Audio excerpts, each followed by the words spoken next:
스승이 되었노라 라고 하는 제목으로 은혜를 나누겠습니다. 굿 윌 헌팅이라고 하는 영화가 있는데요, 이 영화는 천재지만 불우한 어린 시절 때문에 세상에 마음을 열지 못하고 방황하는 청년 윌이 어느 한 사람을 만납니다.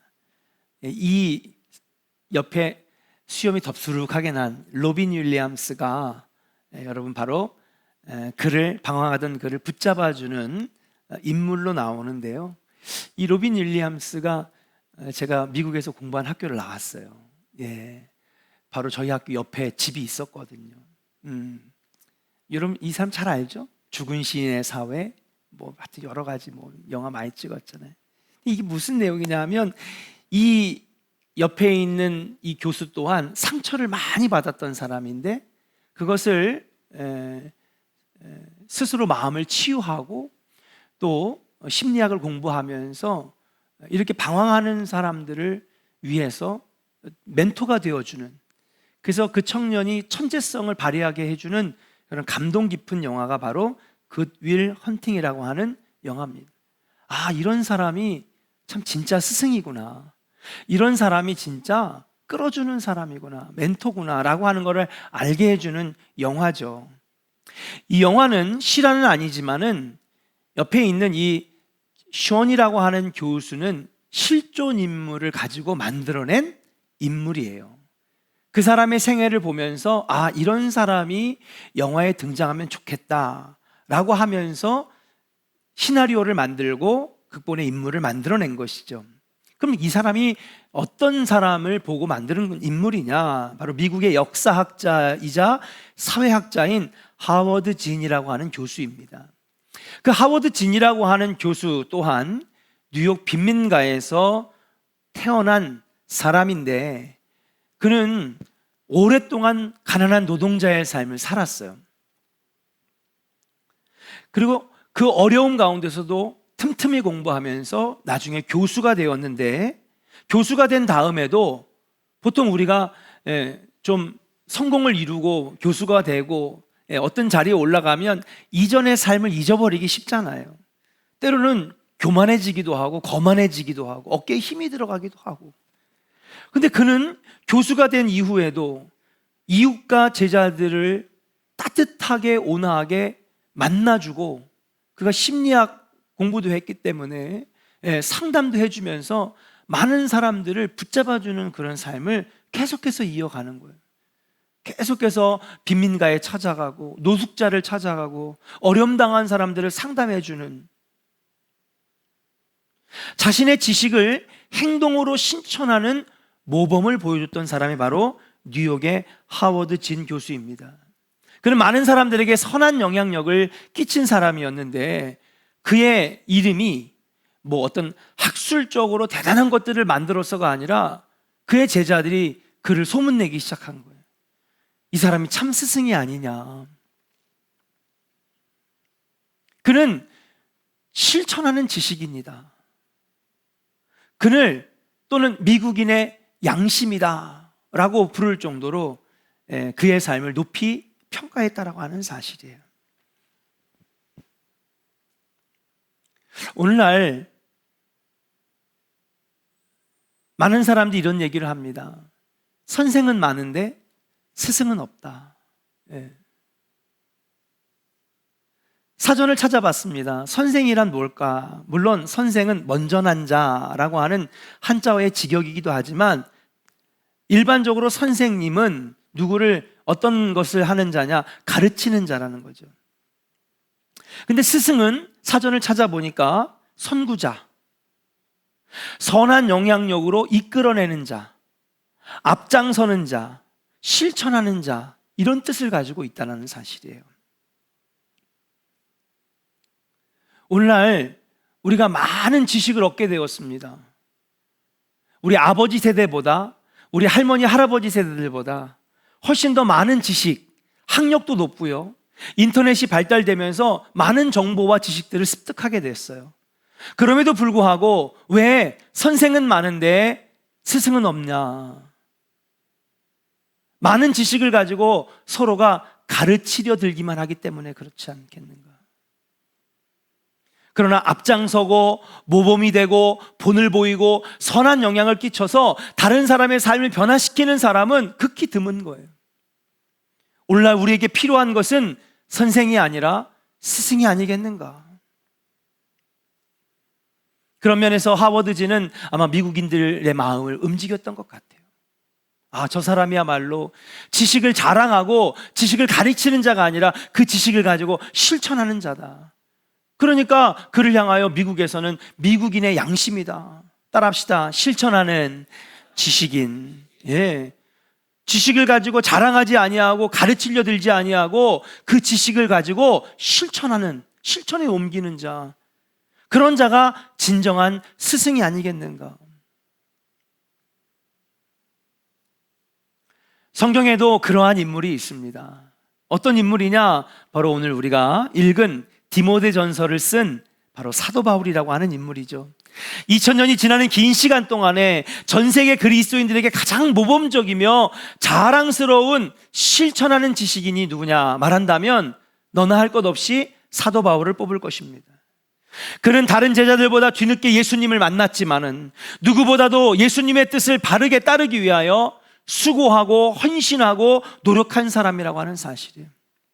고난과 외로움, 아픔과 시련을 두려워하지 않고 오직 복음을 전하기 위해 사람들이 꺼리는 곳에 가서 복음을 전하는 스승이 된 사람이다. 그래서 오늘 말씀해 보니까 7절에 내가 스승이 되었노라. 우리가 오늘 스승이라고 하는 말을 이게 딱 들으면 이거 뭐 선생님들을 위한 말씀 아닐까? 이거 교사들을 위한 말씀이 아닐까? 이건 나랑 상관없는 것이 아니겠는가? 아니요. 스승은 가르치는 자가 아닙니다. 앞장서는 자요, 실천하는 자요, 본이 되는 자요, 선한 영향력으로 다른 사람들을 이끌어주는 자, 그것이 바로 스승이라고 말씀드릴 수 있어요. 그런 면에서 볼 때 교사들을, 지금 아이들을 가르치고 학생들을 가르치는 이 교사들에게도 필요한 말씀이기도 하지만 우리 모두가 이 스승의 의미처럼 누굴 가르치려 드리는 자가 아니라 앞장서고 본이 되고 선한 영향력으로 다른 사람들의 삶을 변화시키는 그런 스승이 된다면 여러분들 이 교회가 얼마나 아름답고 복된 곳이 되겠느냐는 말입니다. 사도 바울은 이방인의 스승이 되는 것을 부끄러워하거나 두려워하지 않았습니다. 지금도 바울을 그리스도인의 가장 모범이 되는 스승으로 생각하는 점이 바로 무엇이냐? 예수님을 위해 가르치는 스승이 아니라 실천하는 사람이었다라고 하는 것에 그의 탁월함이 있다라고 하는 사실이에요. 바울이 보여준 스승의 모습으로 오늘 우리가 어떠한 신앙생활을 해야 될지 오늘 본문을 통하여 우리가 알 수 있는 것입니다. 사랑하는 조은의 성도 여러분, 선생이 아니라 스승이 되어주시기를 주의 이름으로 간절히 축원합니다. 오늘날 너무나 많은 사람들이 서로 가르쳐 들기만 하려고 합니다. 비판하고 판단하고 지적하고. 그러나 이 시대는 그런 사람들을 요구하지 않습니다. 이 시대는 앞장서고 본이 되는 사람들을 요구하는 것이지. 그런 면에서 볼 때에 오늘 사도 바울이 보여준 스승의 모습은 우리가 닮아가야 될 모습이 아니겠는가. 오늘 본문을 통하여 사도 바울은 어떤 것을 실천하는 스승이었는지 함께 자세하게 은혜를 나눠보도록 하겠습니다. 첫 번째, 한번 따라 합시다. 모든 사람을 위하여 기도하는 사람. 뭐 하는 사람이요? 기도하는 사람이에요. 기도하는 사람이. 그는 실천하는 스승이었습니다. 지식을 자랑하는 자가 아니라 지식을 실천했습니다. 근데 어떻게 실천했습니까? 그는 신앙인으로서 먼저 가르치기보다는 바로 다른 사람을 위하여 기도하는 자였다라고 하는 사실. 1절 같이 한번 읽어볼까요? 같이 1절 읽겠습니다. 시작. 그러므로 내가 첫째로 권하노니 모든 사람을 위하여 간구와 기도와 도구와 감사를 하되. 아멘. 할렐루야. 아멘. 기도의 형태가 여러 가지가 나옵니다. 우리가 사순절 때마다 40일 기도학교를 통해서 기도의 아주 디테일한 것까지 우리가 함께 배우고 기도하지 않습니까? 그런데 오늘도 사도 바울은 기도의 여러 가지 모습들을 소개하고 있어요. 오늘 보면 여러 가지 부족한 것들을 위하여 바라고 소원하는 기도가 나오는데, 따라합시다. 간구하는 기도. 간구하는 기도가 나오죠. 그 다음에 하나님의 뜻을 구하는, 따라합시다. 하나님을 향한 기도. 하나님, 당신의 뜻이 무엇입니까? 당신이 원하시는 섭리와 계획이 무엇입니까? 하나님의 뜻을 구하는 기도. 이게 나옵니다. 세 번째, 다른 사람들의 기도의 제목을 가지고 애원하고 소원하며 내가 대신 기도하는 게 있어요. 오늘 본문에 보니까 도구라고 나오는데, 여러분들에게 더 친숙한 말이 있죠? 따라합시다. 중보기도. 중보기도예요. 네 번째는 무엇입니까? 모든 것들에 감사합니다. 하나님의 은혜입니다. 따라합시다. 감사하는 기도. 이 네 가지의 기도를 소개하고 있는데, 이 네 가지의 기도가 우리 신앙생활에 너무 중요하다는 거예요. 그런데 중요한데 이 기도를 어떻게 하느냐? 따라합시다. 모든 사람을 위하여 기도하라. 예, 모든 사람을 위하여 간구하는 기도하고, 모든 사람을 위하여 하나님의 뜻을 구하는 기도하고, 모든 사람을 위하여 중보 기도하고, 모든 사람을 위하여 감사 기도하고. 결핍으로 인하여 고통받는 사람들에게 그의 결핍을 해결하기 위하여 기도해주고, 분명한 방향성 없이 기도하는 사람을 위하여, 그를 위하여 하나님을 향하여 기도하고, 자신만을 위해서 기도하는 것이 아니라 다른 사람의 기도를 가지고 함께 애원하는 마음으로 중보 기도하고, 이 모든 기도가 당연히 하나님께 감사함에서 나오는 것임을 잊지 않도록 감사의 기도를 해주는 것. 이것이 바울이 다른 사람들과 달랐던 기도의 모습이고 신앙의 모습이었다는 사실이에요. 처음에 사람들이 교회에 올 때에 기도를 어떤 기도만 하냐? 나를 위한 기도만 해요. 예. 하나님, 저 이것도 필요하고요, 저것도 필요하고, 이것도 해결돼야 되고. 그런데 우리가 하나님의 은혜가 더 깊어지고 말씀으로 훈련되어지고 신앙의 깊이가 더해가면 더해갈수록 우리 입에서 어떤 기도가 나오냐? 이제 나를 향한 기도, 나를 위한 기도에서 다른 사람을 위한 기도가 나도 모르게 나오는 거예요. 왜? 신앙으로 성숙해지니까. 사도 바울은 바로 그런 모습이 있었다는 사실이에요. 지금 이 편지를 받는 디모데에게 너가 정말 그냥 신자가 아니라, 그냥 성도가 아니라 스승이 되기를 원하노라. 내가 스승이 된 것처럼 너도 스승이 되기를 원하노라. 스승이 뭐예요?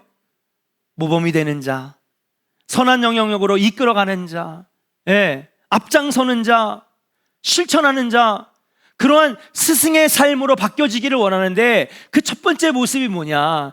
너를 위한 기도만 하던 너가 이제는 다른 사람을 위하여 기도하고 간구해주고 중보기도하고 감사기도 할 수 있는 사람, 그것이야말로 스승의 모습이 아니겠는가? 우리가 누군가를 위한 기도를 한다면 우리는 진정한 스승의 모습으로 바뀌어져 가고 있다고 하는 사실을 우리는 알아야 될 줄로 믿습니다. 진정한 스승은 가르치기보다 먼저 다른 사람들을 위하여 기도하는 사람이 되어야 함을 사도 바울은 우리에게 말해주고 있다는 사실이에요. 사랑하는 교회 성도 여러분, 여러분들의 기도가 점점 깊어져서 다른 사람들을 위한 기도가 나오는 기도하는 자들이 되기를 주의 이름으로 간절히 축원합니다. 만약에 어떤 성도가 마음에 안 들어요. 저 이권사 저거 마음에 안 들어요. 왜 저렇게 하냐고. 여러분, 그러지 말고 그 사람을 위해서 기도해 주세요. 기도해 주세요. 하나님, 저 가정에 어려움이 있습니다. 하나님 도와주세요. 중보기도에는 놀라운 능력이 있는데, 기도학교에도 말씀드렸지만 내가 아닌 다른 사람들을 위하여 기도할 때 누구도 같이 복을 받는다? 그렇죠. 중보하는 사람도 하나님 복을 주시는 거예요. 하나님 그 기도를 귀하게 여기시고 기뻐하시거든요. 혹시나 먼저 가르치려고 하기 전에, 손가락질하기 전에, 비판하기 전에 그 영혼이 안타깝다면 먼저 그 영혼을 위해서 기도하는 자가 되기를 주의 이름으로 간절히 축원합니다. 그것이 바로 하나님이 기뻐하시는 스승의 모습이라고 하는 사실이에요. 결핍이 있는 자 있습니까? 우리 교회에 방향을 잃은 자가 있습니까? 간절한 애원과 기도의 제목이 있는 자가 있습니까? 감사하는 것을 잊은 자가 있습니까? 그들을 위하여 간구해주고 기도해주고 중보기도해주고 감사하는 기도해 주기를 주의 이름으로 간절히 축원합니다. 기도하는 자가 진정한 스승의 모습이라는 사실이에요. 저는 우리 조원교회가 그러한 기도로 가득하기를 주의 이름으로 간절히 축원합니다. 예, 서로 비판하기보다는, 손가락질하기보다는 그 영혼을 위해 안타깝게 더 기도해 줄 수 있는 사람.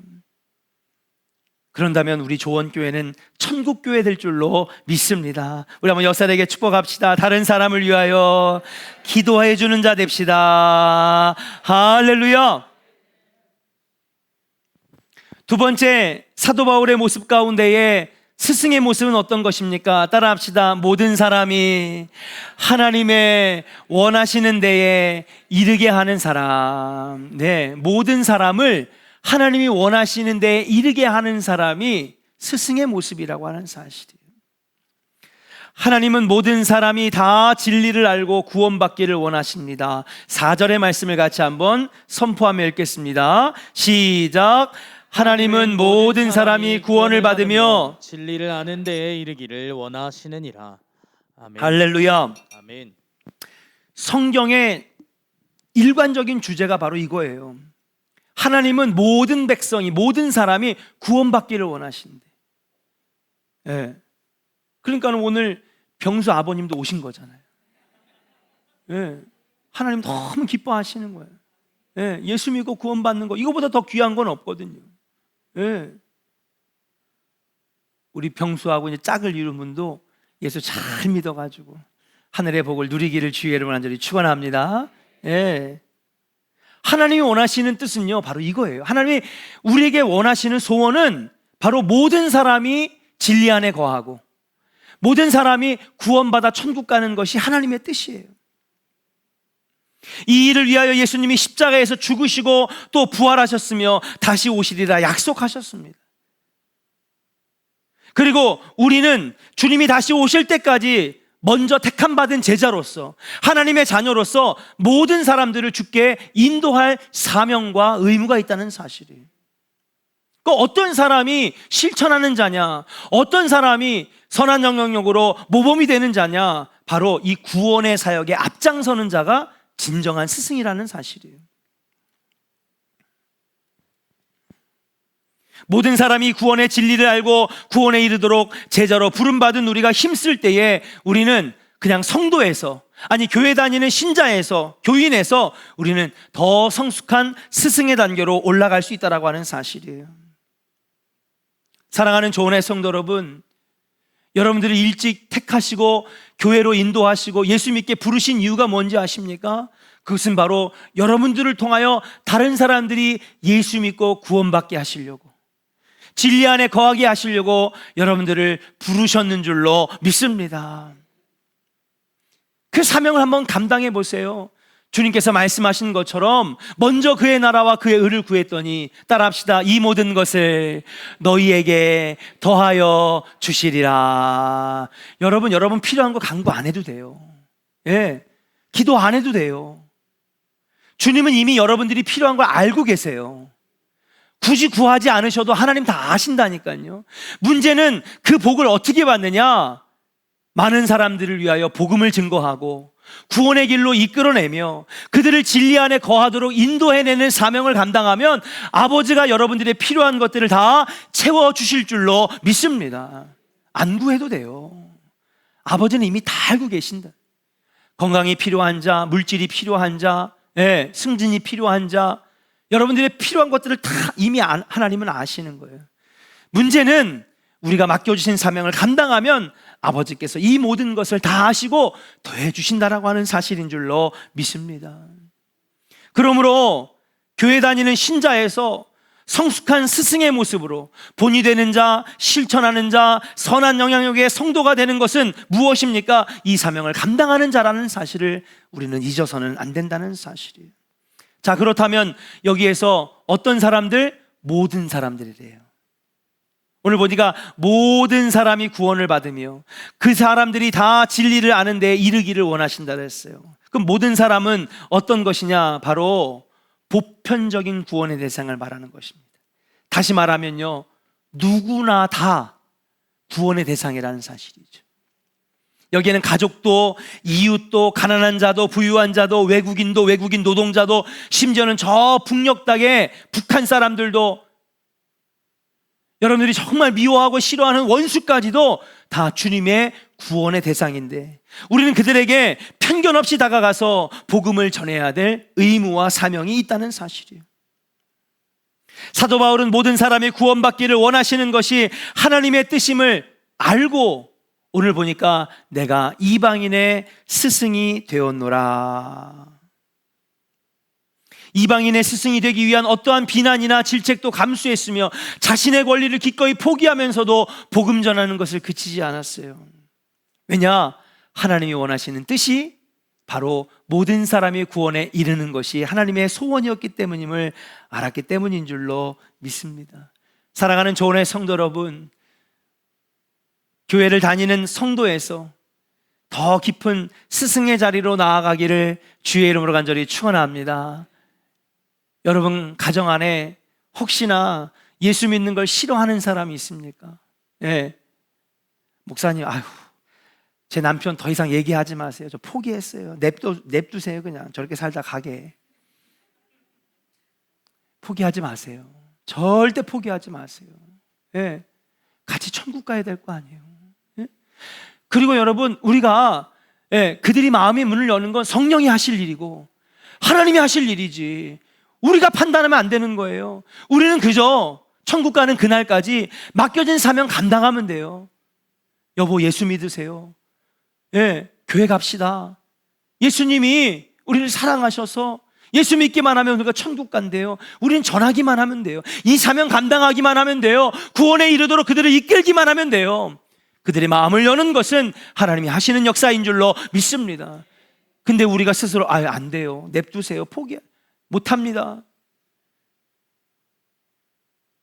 사랑하는 조은의 성도 여러분, 이 사명 감당하여서 하나님 앞에 스승의 모습으로 나아가는 우리 조은의 성도들 되기를 주의 이름으로 간절히 축원합니다. 세 번째입니다. 어떤 모습으로 우리가 스승의 모습으로 나아갈 수 있을까요? 따라합시다. 예수님이 자기를 대속물로 주심을 전하는 사람. 자, 우리가 그들을 구원으로 인도하고 진리 안에 인도해야 된다고 그랬어요. 자, 그럼 어떻게 그들을 구원으로 인도할 수 있습니까?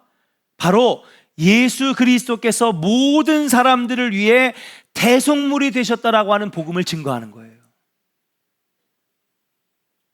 복음 증거하는데, 전도하는데, 그들을 교회로 인도하고 구원으로 인도하는데 어떻게 하느냐? 이 십자가 구원의 복음을 증거하는 거예요. 따라합시다. 십자가 구원의 복음을 증거해야 합니다. 예. 전도해야 되고 복음 전해야 되는데 뭘 하느냐? 딴 거 하지 마세요. 교회 나오세요. 우리 교회에 이것도 있고 저것도 있고 키즈 카페도 있고 주차장도 넓고 화장실도 호텔처럼 좋아요. 이런 거 하지 마세요. 예. 아무 쓸데 없어요. 목사님이 너무 잘생겼어요. 아멘들도 한 명밖에 안 해. 제가 잘생긴 얼굴은 아니죠. 주름도 깊어져가지고 시름도 깊어졌어요. 예. 그런 거 하지 마세요. 근데 거긴 능력이 없어요. 예? 예. 복음 전할 때 뭐 하느냐? 예수님 전하시는 거예요. 예. 십자가의 대속제물의 은혜를 전하는 거예요.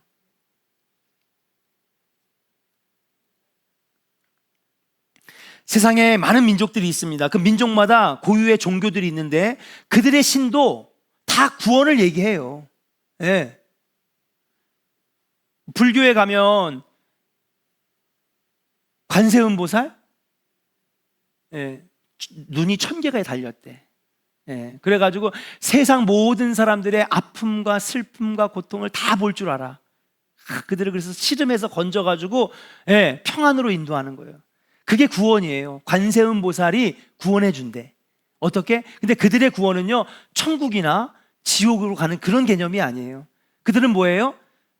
마음의 평안과 참선을 통하는 그 경지에 이르는 게 그들에게 구원이야. 기독교의 구원은 완전 달라요. 기독교의 구원은요, 죄로 인해 멸망받을 수 없는 사람들은 형벌을 받고, 예수 그리스도를 믿음으로 말미암아 핏값으로 대신 산 우리들은 구원받아 천국 가는 것, 이것이 우리 기독교의 구원인 줄로 믿습니다. 죄로 끊긴 하나님과의 인간 사이를 회복시켜 주시는 분도 예수 그리스도시요, 그분을 믿음으로 말미암아 우리가 하나님 나라에 들어갈 수 있는 것, 이것이 참 복음이요 십자가 구원의 진리인 줄로 믿습니다. 이 복음 전하는 거예요. 이 복음을 전할 때에 그들을 구원으로 인도하고 진리 안으로 인도할 수 있는 것인 줄로 믿습니다. 따라합시다. 구원으로 가는 길은 오직 한 길, 예수님뿐입니다. 세상에 많은 사람들이 여기저기서 구원을 말하지만 그 구원은 가짜 구원입니다. 진짜 구원은 무엇입니까? 예수 그리스도 대속제물을 통한 구원밖에 없는 거예요. 그래서 예수님 말씀하셨어요. 내가 길이요 진리요 생명이니. Only way, 오직 예수 그리스도만으로 우리가 구원받을 수 있습니다. 왜요? 우리가 원래 죄로 인하여 하나님과 멀어져서 형벌받아야 될 우리들이 예수 그리스도가 대신 죄값을 피 흘리심으로 치루어 우리가 구원받았습니다. 이 사형리의 복음을 전할 때에 여러분, 우리는 그들을 구원으로 인도하고 진리 안으로 인도하는 스승의 모습이 되는 것이며 스승의 사명을 감당하게 되는 것인 줄로 믿습니다. 편견 없이 모든 사람들에게 우리는 죄인이고 그 죄로 인해 죽을 수밖에 없는 심판의 대상이 되었음을 알려야 하는 거예요.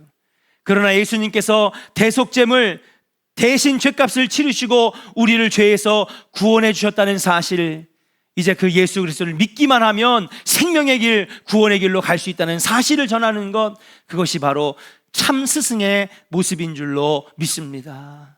사랑하는 조언의 성도 여러분, 복음 전하는 자 되시기를 주의 이름으로 간절히 축원합니다. 예, 교회만 왔다 갔다 하는 자가 여러분 그렇게 하려고 여러분들 부르신 게 아니에요. 너희는 가서 모든 족속으로 제자를 삼아 아버지와 아들과 성령의 이름으로 세례를 주고 내가 너희들에게 가르쳐 분부한 모든 것을 저들에게 가르쳐 지키게 하라. 볼지어다 세상 끝날까지 내가 너희와 항상 함께 있으리라.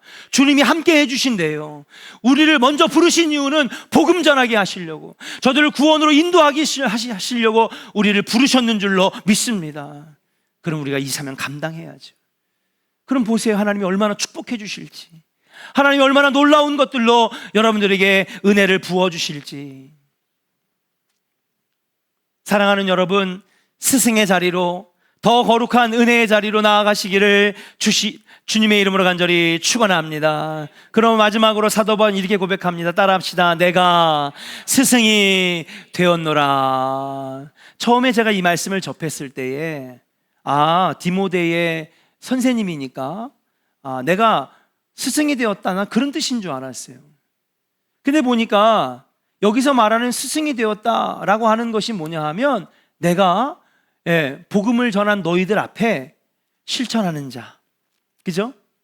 선한 영향력으로 이끌어내는 자, 아는 것을 가르치려 들고 알려주고 지적하는 자가 아니라 그 지식을 실천하는 자, 모범이 되는 자, 그런 의미를 담고 있는 단어가 바로 내가 스승이 되었노라 라고 하는 말이에요. 그러면 이 스승이 되었는데 내가 디모데의 스승이 되었노라가 아니고 오늘 뭐라고 하냐면, 따라합시다. 이방인의 스승이 되었노라. 이 말씀에 주목할 필요가 있어요. 이방인의 스승이 되었노라. 지금 보면 그래, 사도 바울은 이방인 전도했으니까 이방인의 스승이 된 거 말할 수 있지, 그렇게 생각할 수 있습니다. 그러나 여러분, 이방인의 스승이 되었노라고 하는 말은 어떤 의미를 담고 있느냐, 당시 유대인들이 가장 멸시하고 싫어했던 자들은 이방인들이었어요. 율법주의에 가장 갇혀있던 사람들이기 때문에 이방인들과 함께 일하지도 아니하고 먹지도 아니하고 함께 살지도 아니하고 심지어는 자신의 땅에 발을 들이는 것도 싫어했고, 이방인 땅 사마리아 땅을 지나갈 때도 여긴 더러운 땅이라고 하면서 돌아가던 사람들이 유대인들이에요. 여러분, 베드로가 하늘에서 환상을 볼 때에, 욥바 항구에서 환상을 볼 때에, 여러분, 율법에 기록되어 있는 먹지 말라고 하는 음식들이 환상 속에서 바구니에 자기 내려올 때에 이게 뭡니까? 이걸 나보고 먹으라고요? 근데 하나님께서 이 이 먹지 말아야 될 율법에 명시되어 있는 이 음식들이 담겨진 바구니를 보면서 이것은 바로 너희가 이방인들 위해 선교하라고 하는 명령들을 하나님께서 음성으로 들려주십니다. 그때 베드로가 뭐라고 하냐면 강력하게 거부해요. 내가 왜 저들에게 예수를 전해야 됩니까? 저들은 더러운 사람들인데, 저들은 함께 할 수 없는 사람들인데, 저는 유대인들에게만 전합니다. 그때 하나님께서 그를 꾸짖으시고 깨닫게 하셔서 베드로도 하나님의 뜻이 이방인들에게도 있구나 깨닫게 되죠. 그럴 정도로 유대인들은 이방인들을 멸시하고 천대했습니다. 근데 지금 사도 바울은 유대인들 중에서도 가장 하이 클래스, 지식의 정점에 와 있는 사람인데도 불구하고 그는 거침없이 이방인의 복음을 전하겠다고 나서게 됐어요. 자, 그럼 그 얘기가 뭡니까? 바로 남들이 가기 싫어하는 길을 걸어갔다는 거예요. 남들이 갈 수 없는 곳에 갔다는 거예요. 그러니까 사도 바울은 그것 때문에, 이방인 전도한다는 것 때문에 가는 곳마다, 고린도후서 11장에 보니까 오늘 새벽에도 말씀드렸지, 매를 맞고 춥기도 하고 먹지도 못하고 자지도 못하고 옥에 갇히고 매를 맞아 죽임도 당하고 이러한 멸시와 천대와 고난을 받았다는 거예요. 우리가 읽을 땐 그냥 아무 감흥이 없는 말씀이지만 내가 이방인의 스승이 되었다라고 하는 말은 뭐냐면 가기 싫어하는 길, 갈 수 없는 곳, 이것을 내가 걸어가기로 작정했다는 거예요. 본이 되었다는 것이죠. 마찬가지입니다, 여러분. 스승이 되어간다는 거, 내 기도하기도 바빠 죽겠는데 다른 사람을 위해 기도한다고요? 예. 다른 사람들을 구원으로 인도하고 진리 안으로 인도한다고요? 그들에게 십자가 구원의 복음을 전한다는 거예요. 여러분, 힘든 일이에요, 솔직히. 어제 전도학교가 다시 후반기 시작이 됐는데 얼추 내가 숫자를 세어보니까 우리 조원교회 성도들의 한 50분의 1밖에 안 돼. 복음 증거하려고 나서는 사람이 그거밖에 안 된다니까요. 예. 기도하는 자, 교인들의 10분의 1도 안 돼요. 교회를 다니는 자가 아니라 스승의 모습으로 더 깊은 성화의 단계로 들어가는 자는 힘든 길이에요. 가기 어려운 길이에요. 근데 사도 바울은 내가 기꺼이 어렵지만 힘들지만 이 길을 가기로, 본이 되기로, 내가 스승이 되기로 결정했다라고 하는 말이 오늘 본문인 줄로 믿습니다. 사랑하는 조원의 성도 여러분, 저는 우리 조원교회 성도들이 모두 다 스승 되기를 주의 이름으로 간절히 축원합니다. 예, 한번 생각해 보세요. 우리 교회가 2,000명, 3,000명, 5,000명은 아니더라도 제게 맡겨주신 사랑하는 조원의 성도들 모두가 다 구원의 길을 걸어가고, 기도의 능력을 알고, 그리고 거룩한 성화의 삶을 살아가는 스승의 모습, 본이 되는 모습, 선한 영향력의 주인공들이 된다면 저는 나중에 하나님 앞에 칭찬받을 것 같아요. 목회의 보람을 느낄 것 같아요. 저는 우리 조원의 성도들이 신자에서 스승 되기를 주의 이름으로 간절히 축원합니다. 그렇습니다. 기독교에서, 오늘 성경에서 말하는 스승은 가르치는 자가 아닙니다. 오늘날 교회에도, 오늘날 세상에도 너무나 공부도 많이 하고 아는 게 많으니까 가르치려고만 듭니다. 그러나 하나님은 우리가 가르치려기 전에 먼저 기도해주고, 먼저 복음을 전하고, 힘든 길이지만 그 길을 묵묵하게 걸어가면서 그들을 구원으로 인도해내는 실천하는 신앙인을 하나님은 요구하신다라고 하는 사실이에요. 사랑하는 조원의 성도 여러분, 다른 이들을 위해 기도하는 자, 그들을 구원으로 인도하고 진리 안으로 인도하는 자, 십자가 구원의 복음을 증거하는 자가 되셔서 하나님께 영광 돌리고 하늘의 복을 많이 누리는 우리 조원의 아름다운 성도들 되시기를 주의 이름으로 간절히 축원합니다. 우리 옆사람에게 축복하겠습니다. 스승이 됩시다.